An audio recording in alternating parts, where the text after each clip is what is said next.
오늘 우리 함께 나누실 말씀은 마태복음 12장 38절에서 45절까지의 말씀입니다. 마태복음 12장 38절부터 45절까지의 말씀 함께 합독하시겠습니다.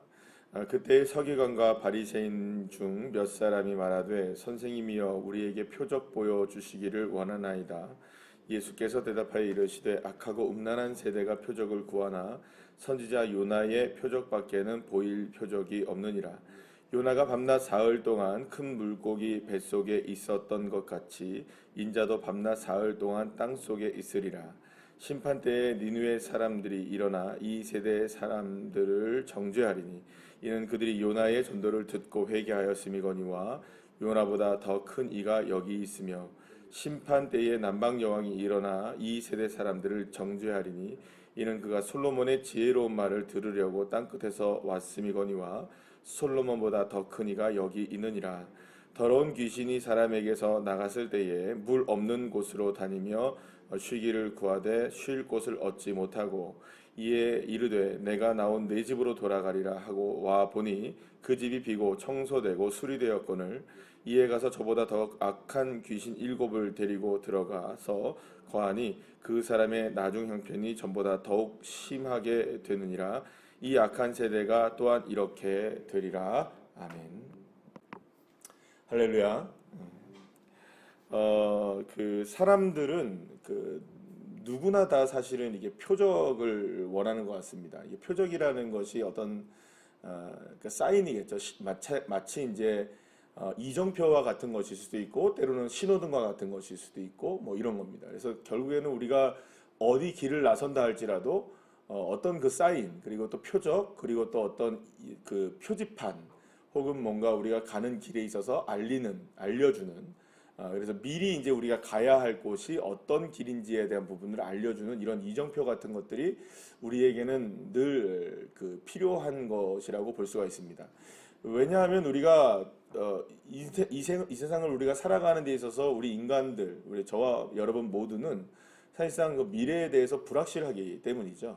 그러니까 미래를 알 수가 없으니까 미래에 대해서 좀 알았으면 좋겠다라는 생각들은 그거는 뭐 기독교인이 아니든 기독교인이든 그것과 관계없이 모든 사람들이 가지고 있는 열망 가운데 하나입니다. 만약에 우리가 1시간 후에 일을 알 수 있다면 혹은 뭐 1분 후에 일을 알 수 있다면 많이 달라지겠죠.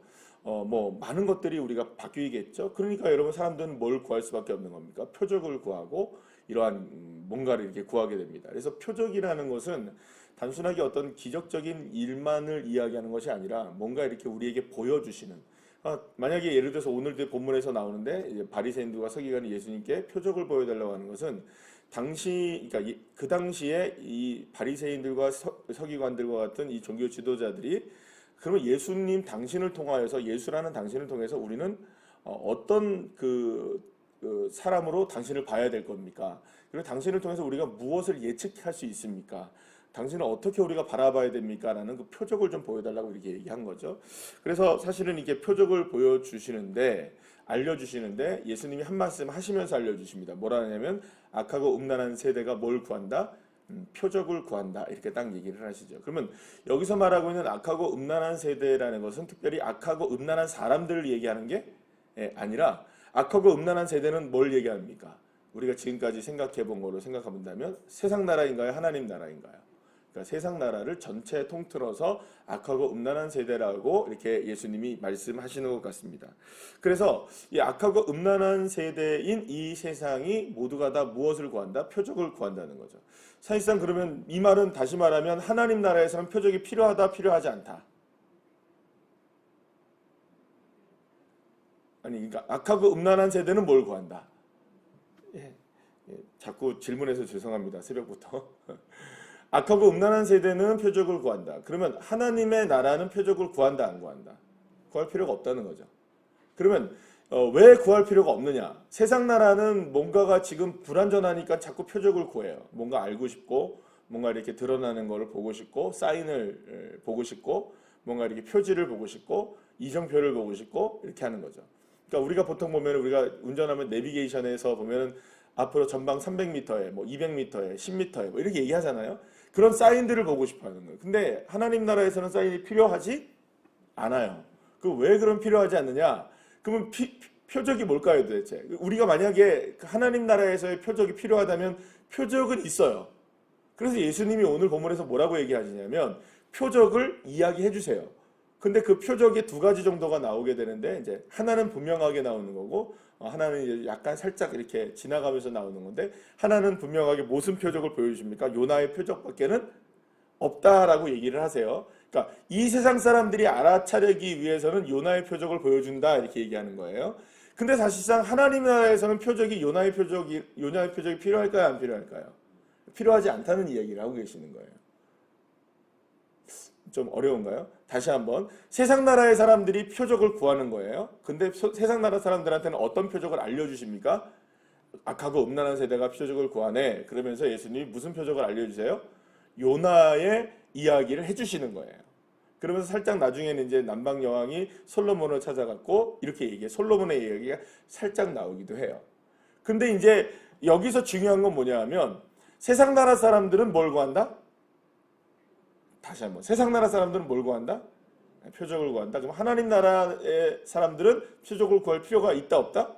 굳이 구할 필요가 없다. 그러면 도대체 세상 나라 사람들에게 알려주시는 예수님의 표적은 요나의 이야기라고 치고 그러면 하나님 나라 사람들에게 필요한 표적이 만약에 필요하다면 그건 표적이 뭘까요? 오늘 본문에서 두 번이나 얘기하세요. 41절 말씀에 볼까요? 요나보다 더 큰 이가 여기 있다. 또 42절 말씀에 솔로몬보다 더 큰 이가 여기 있다. 똑같이 얘기하시죠?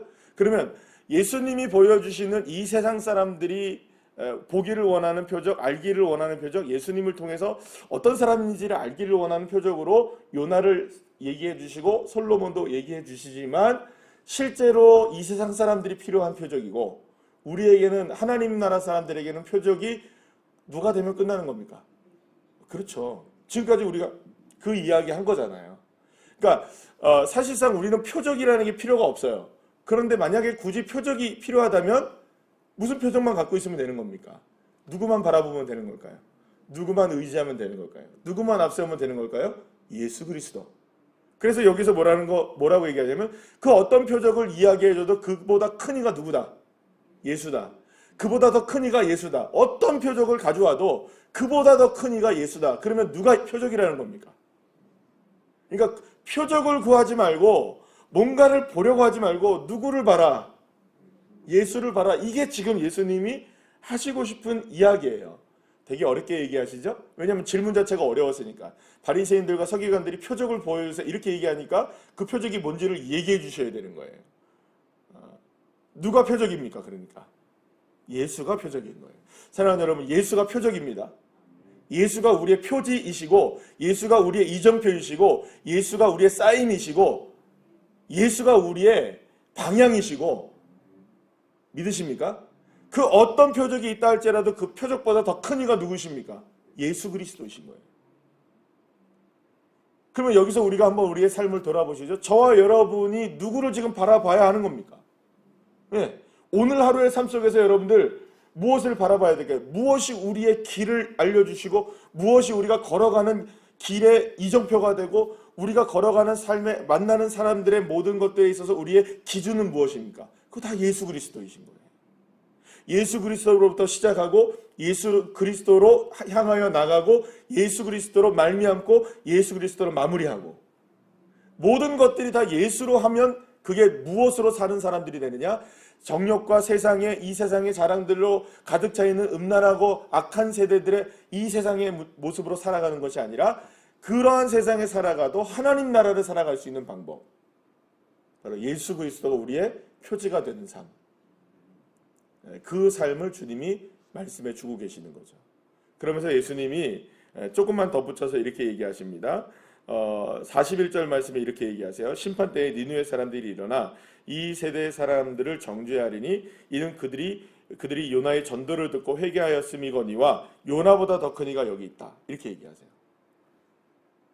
그러면 여러분 이 말은 무슨 말일까요? 요나가 니느웨의 멸망을 선포했잖아요. 그렇잖아요. 근데 니느웨 사람들은 이방 사람들이고 니느웨 사람들은 아수르의 가장 악한 사람들이 모여 있다고 하는 그 수도가 이 니느웨란 말이에요. 그러면 이 니느웨의 멸망을 선포했던 이 요나가 생각할 때는 니느웨는 멸망해야 됩니까? 안 멸망해야 됩니까? 악하니까. 그러니까 회개를 선포하러 전도하러 갈 필요가 있었을까요? 없었을까요? 요나의 입장에서는 멸망해야 하니까 가서 전도하다가 행여나 잘못해서 그들이 회개하고 돌아오면 됩니까? 안 됩니까? 아니, 악한 사람들이니까. 이해가 안 되십니까? 선지자 요나가 너무 마음이 착해갖고 다 변화돼야 될 것 같다고 생각하세요? 아니거든요. 그러니까 요나가 생각할 때도 이방인이고 아수르의 수도인 니느웨는 정말로 악한 사람들인 거예요. 그들은 요나가 생각할 때에도 벌받아 마땅한, 그러니까 다 멸망해야 될 사람들인 거예요. 그런데 하나님이 갑자기 니느웨로 가라 이렇게 얘기하는 거는 그 마음에 그런 마음이 있는 거예요. 아, 또 하나님이 또 니느웨 용서하시는 거 아니야? 그래서 나중에 요나가 그러잖아요. 니느웨 사람들이 막 변화되는 걸 보면서 막 요나가 막 불같이 화를 내잖아요. 왜 하나님이 이렇게 해야 됩니까? 그러니까 내가 이러려고 안 온 겁니다. 내가 이런 거 이 꼴 안 보려고 내가 안 오려고 한 겁니다. 이렇게 얘기하는 거예요. 내가 와봐야 소용이 없잖아요. 저들 멸망 안 하잖아요. 지금 이게 얘기하고 있는 거거든요. 사실 요나의 내용을. 예. 요나서의 내용을 다 얘기하려면 너무 힘드니까 대충 그렇게 넘어가는데 중요한 건 뭐냐면 이겁니다. 니느웨 사람들이 변화됐어요. 뭘 듣고? 요나의 복음을 전도를 듣고 하나님을 선포하는 걸 듣고 자 하나님만 바라봅시다 이렇게 했단 말이에요. 예. 요나가 회개하라. 너희들 이제 멸망이 다가온다. 그래서 하나님을 바라봐라 이렇게 얘기했더니 얘네들이 진짜 뭘 바뀌는 거예요?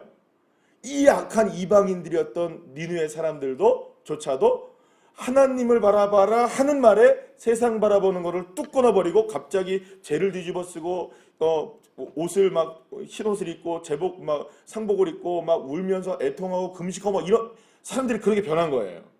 니느웨 사람들이 그렇게 변했는데 지금 이스라엘 백성들 지금 여기서 말하는 서기관들 바리새인들 유다 백성들은 좀처럼 변하고 있습니까? 안 변하고 있습니까?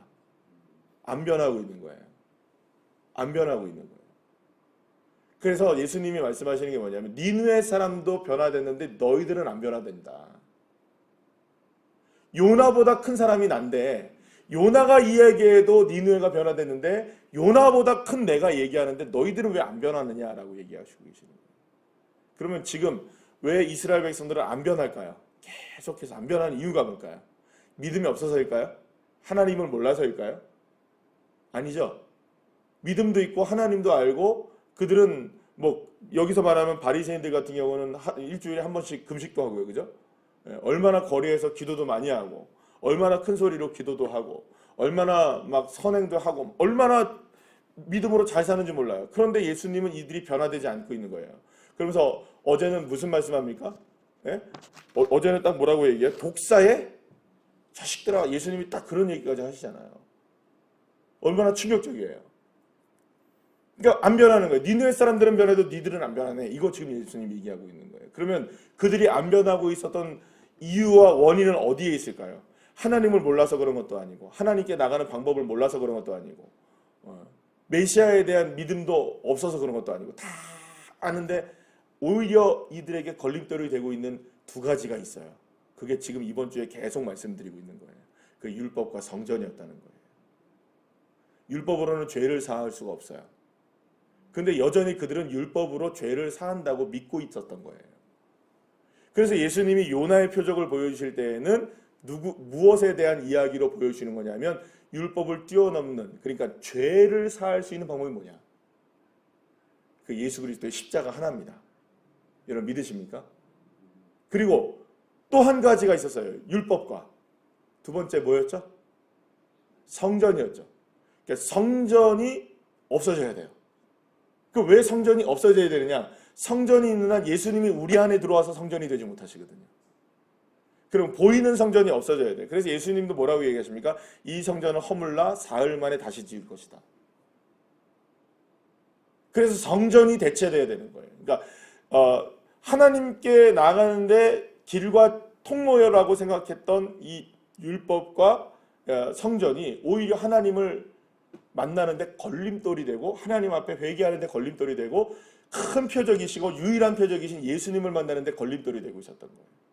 그래서 예수님은 오늘 본문에서 요나의 표적을 건드리시면서 율법과 죄에 대한 문제를 건드리시고 계시는 것이고요. 두 번째에서 솔로몬에 대한 이야기를 살짝 하시는 것은 성전을 건드리시고 계시는 거예요.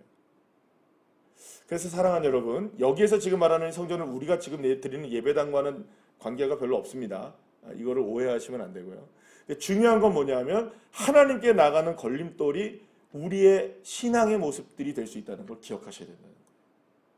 이게 무슨 말이냐? 내가 지금 믿는 게 잘못된 거냐? 하나님을 믿고 있는데 하나님을 믿지 않고 있다는 거냐?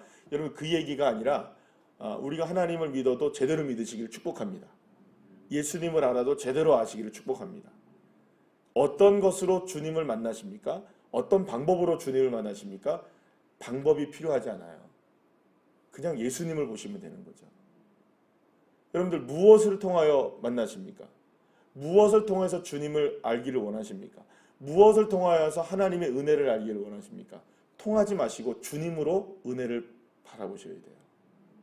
그 주님이 은혜이셔야 해요. 주님 한 분만으로 그래서 만족하는 거예요.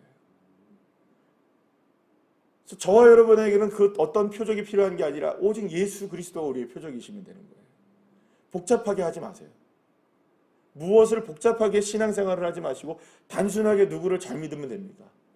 예수님 잘 믿으시면 되는 거예요. 예수님을 잘 믿으려고 하다 보면 거기에 또 여러 가지 또 방법들이 생기겠죠. 어떻게 하면 예수님을 잘 믿을 수 있을까? 그거가 이제 뒤에 따라와야 되는데 이게 주객이 전도가 되는 거예요.